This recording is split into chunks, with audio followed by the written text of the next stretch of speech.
Bonjour à tous. Il est de tradition, le 1er mai, de célébrer la solidarité internationale entre les travailleurs. C'est l'occasion d'exprimer notre soutien aux syndicats de Birmanie, de Hong Kong, face au coup d'État militaire, aux arrestations et à tous les syndicalistes qui sont matraqués, poursuivis, traqués à travers le monde. Et même pas si éloignés de nous, puisque le dernier rapport annuel d'Amnesty International épingle la France. Oui, il y a aujourd'hui une exigence à porter, c'est bien celle de la liberté et de la solidarité face à la répression.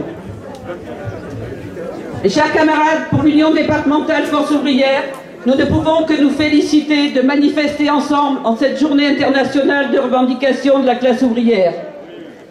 C'est d'autant plus important que nos confédérations, la CGT Force ouvrière, la CGT, Solidaire et la FSU, nous y ont appelés également, malgré le confinement.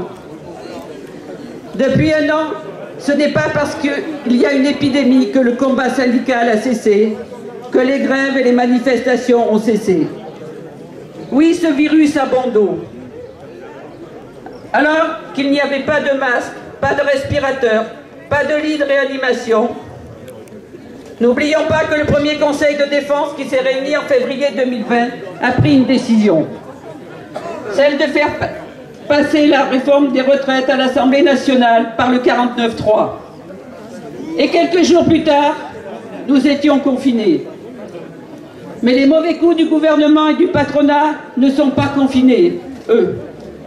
Je rappelle, réforme des retraites, réforme de l'assurance chômage, suppression de postes dans les services publics, attaque contre le code du travail, plan de licenciement décidé alors que les milliards d'argent public pleuvent. Des secteurs entiers sont mis à l'arrêt parce que jugés non essentiels, dont la culture, le sport et les loisirs. D'un côté, gouvernement et patronat nous disent qu'il n'y a pas d'argent pour nos revendications, et de l'autre, les multinationales du CAC 40, gavées de notre argent, annoncent qu'elles vont verser 54 milliards à leurs actionnaires. Alors oui, tous les combats que nous avons menés ces derniers mois, souvent ensemble, sont tous légitimes. Les grèves dans les hôpitaux, dans l'enseignement, chez les AESH, chez les retraités, dans le secteur médico-social, dans l'énergie, le spectacle, et j'en oublie sûrement. Pour la défense de nos libertés, nous avons eu raison aussi de manifester. Et nous avons raison de continuer à exiger le rétablissement de nos libertés syndicales. Le retrait de cet état d'urgence permanent, comme celui de la loi de sécurité globale ou des décrets sur le fichage. Face aux patrons et aux pouvoirs publics qui profitent de cette situation pour multiplier les entraves à l'action syndicale et même accentuer la répression, nous avons besoin d'être solidaires avec tous les militants syndicaux qui en sont les victimes. Tout comme nous sommes solidaires avec les citoyens contrôlés et verbalisés au nom de l'état d'urgence.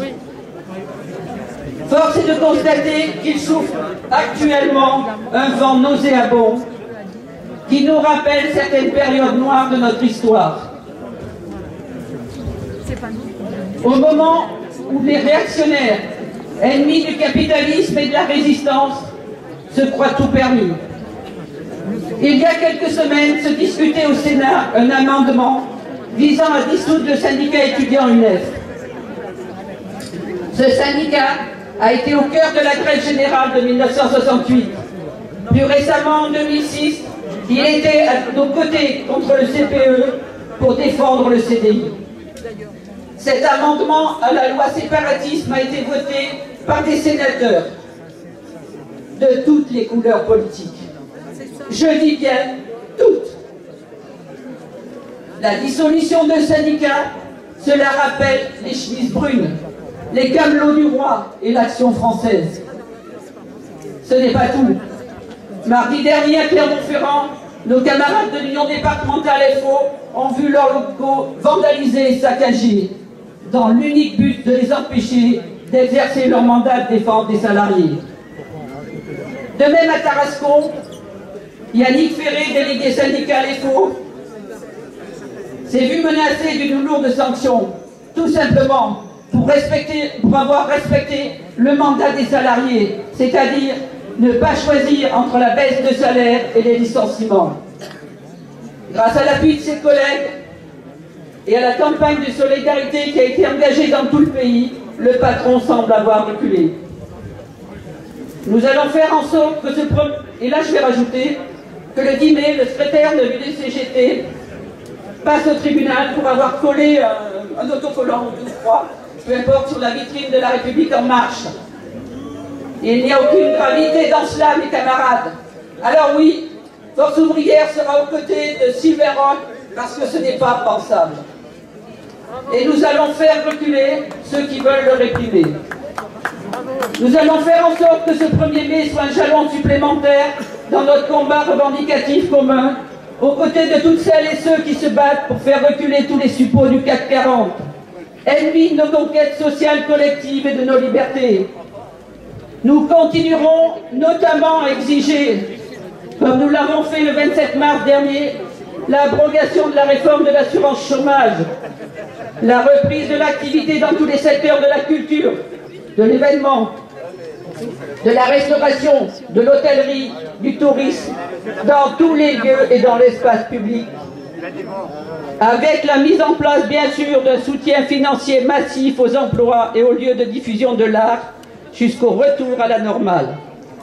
Et bien sûr, la prolongation dite de l'année blanche.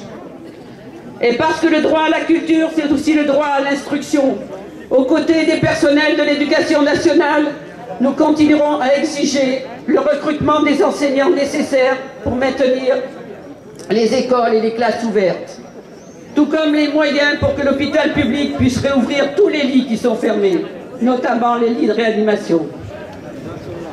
Nous continuerons à défendre toutes les revendications à vos côtés, mais face à la dérive liberticide du gouvernement et à l'état d'urgence permanent, face à l'avalanche des licenciements, face à la perte du pouvoir d'achat, face à la casse des services publics et de l'hôpital, face à la réforme des retraites qui pointe à nouveau son nez, et celle de l'assurance chômage qui a été promulguée, ne faut-il pas maintenant construire une riposte interprofessionnelle, tous ensemble, pour nos revendications, pour nos libertés, pour nos droits?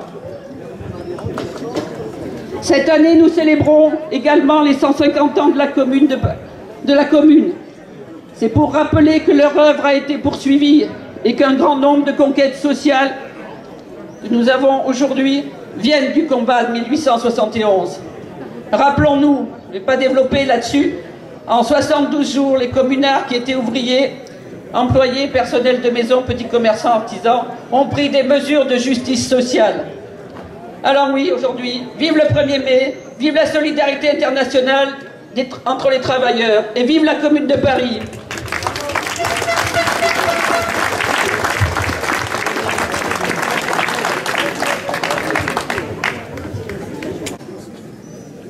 Bonjour à tout le monde.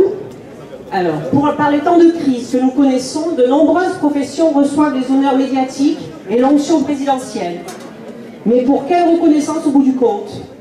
Le 1er mai est l'occasion de célébrer vraiment toutes celles et tous ceux qui travaillent dans l'ombre ou la lumière et contribuent de manière essentielle à la vie du pays. Le macronisme consacre le modèle de la start-up appliquée à l'État. Promotion de l'individualisme et de la prise de risque, affaiblissement des garanties collectives. Les réformes du quinquennat ont déjà fortement malmené notre service public. Loi de transformation de la fonction publique, recours croissant à la contractualisation et à la privatisation, des services publics asphyxiés et anémiés faute de financement, et enfin une réforme des retraites exhumée. Dans l'éducation, cette orientation libérale a été la marque de fabrique de Jean-Michel Blanquer, concepteur d'une école dominée par la compétition, l'évaluation, la contractualisation et la réduction de la liberté pédagogique et les faveurs faites au privé. Nous exigeons aujourd'hui le maintien et la réouverture des services publics de proximité qui garantissent l'effectivité des droits de chacun et de chacune et protègent de l'isolement. Nous exigeons aussi une énergie 100% publique à bas coût, levier incontournable pour lutter contre les précarités énergétiques qui connaissent trop de familles. Nous demandons aussi l'abrogation de la contre-réforme de l'assurance chômage qui stigmatise et précarise encore davantage les demandeurs et les demandeuses d'emploi. Nous demandons également la titularisation des contractuels de toute la fonction publique et qu'un plan d'aide digne de ce nom soit mis en place pour le monde de la culture, secteur ô combien important pour l'émancipation collective.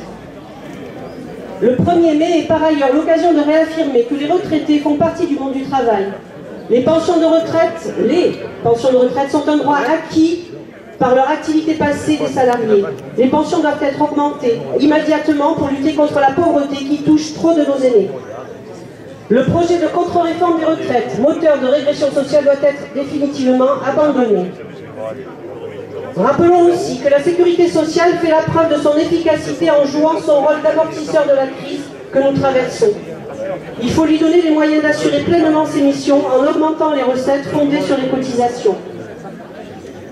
D'une manière plus générale, des moyens supplémentaires pour notre service public de santé sont indispensables alors que la pandémie persiste depuis plus d'1 an et que l'accès aux soins et à la vaccination est toujours aussi difficile. L'évolution de la pauvreté chez les jeunes, les salariés précarisés et les retraités est insupportable face à la honteuse politique des gouvernements successifs qui gonflent sans limite les profits du patronat et des actionnaires. L'ère du président Macron a promis le paradigme de l'État gestionnaire. Les résultats de cette idéologie galopante d'une prétendue rationalité comptable sont sans appel. Régression sociale accélérée, climat social dégradé, et c'est là la plus grande preuve de son inefficacité. La gestion catastrophique des crises. L'État gestionnaire gère mal. L'obsession de la gestion s'est traduite pour pallier son impuissance par une succession de décisions liberticides dont l'état d'urgence est l'exemple. Ce que nous défendons tous, c'est un modèle de société radicalement différent, fondé sur la solidarité, la justice sociale et le respect des dignités de tous et de toutes.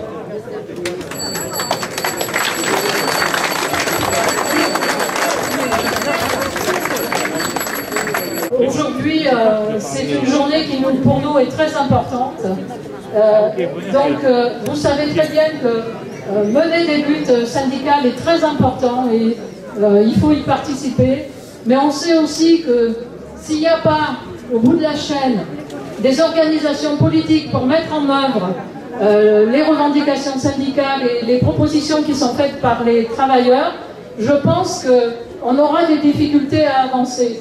Et aujourd'hui, on a un gouvernement qui a mis à mal les partis politiques parce qu'ils préfèrent avoir des mouvements non structurés et qui ont des difficultés à se faire entendre.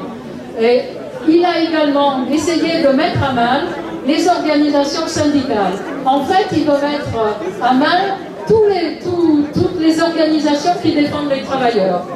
Et la CGT, qui a regagné sa place de première organisation syndicale, n'a pas été diffusée sur les journaux, sur les chaînes nationales, comme ça aurait dû l'être. Et le Parti communiste, aujourd'hui, dans cette période qui va devenir une période électorale, prend toute sa place pour être aux côtés des travailleurs, des salariés, des invisibles, de ceux qu'on a envoyés à la bataille en les applaudissant, mais en ne leur donnant aucun avantage de ce qu'ils pouvaient demander dans le cadre de leur profession. Je pense notamment, bien entendu, en priorité au personnel soignant, qui est revendiqué avant cette crise Covid des problématiques de manque d'emploi, de manque des salaires indécents. Aujourd'hui, on les a applaudis pendant tout le premier confinement et aujourd'hui, on les laisse tomber. Et le gouvernement ne fait rien pour eux.